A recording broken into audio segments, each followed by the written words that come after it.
The B-52 has been serving in America's nuclear deterrent arsenal since 1952. But a lot has changed on the Buff and its mission since it was on the front line against the Soviet Union during the Cold War. The strategic bomber has gone from being designed to deliver huge nuclear bombs on Russia to dropping precision-guided conventional bombs on Al-Qaeda in Afghanistan. Today, it is far more likely to deliver its nukes using air-launched cruise missiles than a gravity bomb. But little did most people know that part of its post-World War II heritage equipped the lengthy bomber with tail guns. The retirement of Chief Master Sergeant Rob Wellbaum is notable since he was the last of the B-52 tail gunners in the Air Force. Most versions of the Buff had 450 caliber M3 machine guns, fast-firing versions of the historic Modus, 1,000 rounds per minute, according to Global Security Org, that were also used on the F-86 Sabre. Two B-52 versions went with different armament options: the B-52B, twin 20mm cannon and some planes, and the B-52H, an M61 Vulcan.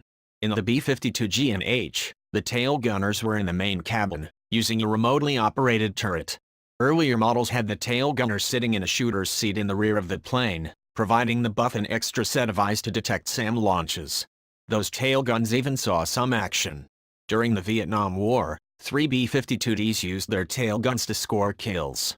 All 3 of the victims were North Vietnamese MiG-21 fishbeds, who found out the hard way that the Buffs weren't helpless targets on their 6.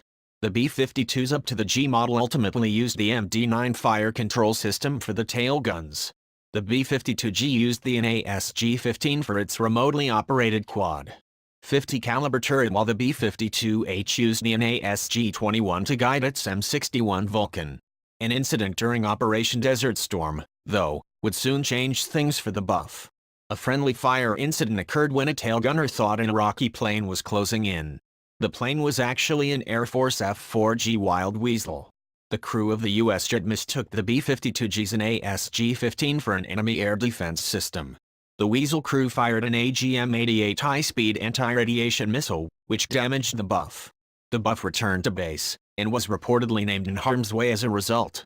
Shortly after the misunderstanding, the Air Force announced that the tail guns were going away. So, for all intents and purposes, a generation has passed since the B-52 had a tail gunner. Gone are the days when a fighter had to watch its steps when trying to get behind the B-52.